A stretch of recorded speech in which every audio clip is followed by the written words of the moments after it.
But first tonight, the bold plan to build a Muslim state within Australia. The warnings have come from nervous insiders. They're Islamic leaders who are pleading with the government to stop it from happening. And as David Richardson reports, they're receiving death threats just for speaking out. Sadly, my religion in the current situation is an absolute mess. I come from a lineage of Islamic leadership. When I am worried about what's happening and what I see from my community and religion, trust me that there's something going on. A stunning admission from the Imam of Peace. The president of the Islamic Association of South Australia, Imam Tawhidi, is worried, and he's not alone. Society is still worried. And when it reaches a stage where a Muslim Imam is worried, that's when something needs to be done. Tonight, the Muslim clerics and community leaders and their radical calls for Islam to reform itself, and a stark warning of a plan to alter Australia forever, to establish a caliphate here, right under our noses. The agenda is to create a country within your country. That's what it is. It's to create another country or another government within the Australian government. That's what I believe is their agenda, these extreme Muslims. Should Sharia law be introduced into Australia? تطبيق الشريعة مستحيل. The short answer is no, but there's another problem, is that there are many sects within Islam, and each sect considers a different version of the Sharia, so which one would you end up following? There are about 500,000 Muslims currently living in Australia, 2.2% of the population.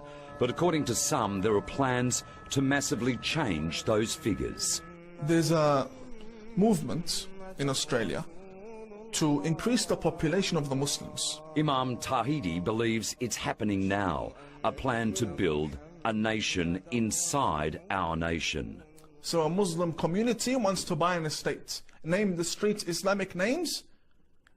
Literally, they're naming the streets Islamic names of figures that in history massacred and killed people. And there won't be any drinking, there won't be anything un-Islamic. It's a small Islamic country within Sydney. The Imam believes governments need to stop the construction of mosques and community centres and investigate what's really going on. I believe that there needs to be a new government body that investigates everything regarding the Muslim religion in this country, starting off with the leaders of the communities. Going even further than Pauline Hanson's calls for a royal commission into Islam in Australia. They're all coming from the Wahhabi extremist ideology. Sunni community leader Jamal Dawood believes Wahhabi money is funding the expansion attempts in Australia. The finance comes from a wide range of sources. Mainly it comes from the Gulf states, mainly Saudi Arabia, Qatar and Kuwait. Jamal Dawood wants the burqa and niqab banned from this country. We are urging authorities to take actions, and we want authorities to take actions, serious actions, not only banning niqab and burqa. He's no stranger to controversy or attack, often threatened, even assaulted for his moderate views. Hello, police! Oh, police! Right on the streets of our biggest city. But Jamal is no longer a lone voice in the wilderness. There is no commandment for the burqa or the hijab to be worn. Moderate Dr. Mustafa Rashid is another calling for change, the moderation of Islam, even allowing Muslims to drink and eat pork. The Quran itself does not say that alcohol is banned. It actually has a verse that talks about do not pray while you are drunk. So in other words, the problem is with being drunk, not the alcohol itself. But this is what happens when Dr. Rashid takes his views around the world. He's physically attacked.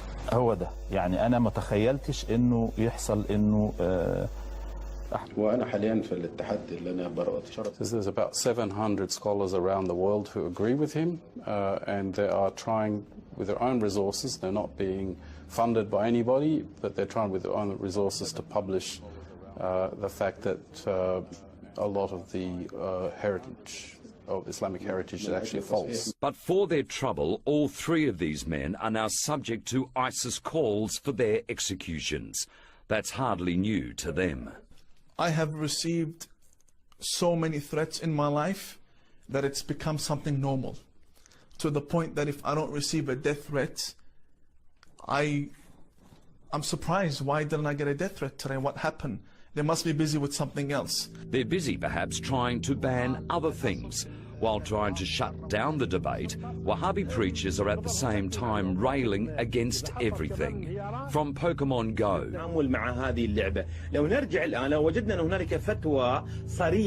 to Mickey Mouse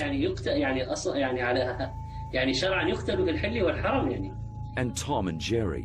مفسد يعني كائن مفسد. ايش رايك الان بالفأر عند الاطفال؟ يعني بعد توم وجيري، ايش نظرة الاطفال للفئران؟ To Christmas celebrations.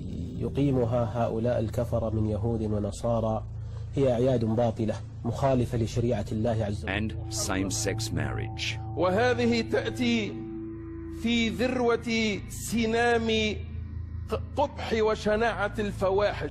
The Muslim imams, what's in their bank accounts, where it's coming from, who's funding them, the people who are funding them, are they Australian or are they not Australian?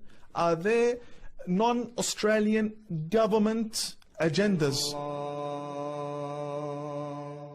And to add another worrying layer to this story, there are fears the collapse of ISIS could see radicalised and now well-trained fighters sneak back into Australia, hiding as refugees from Syria or Iraq. I know that in Iraq, ISIS militants have escaped with refugees to Europe.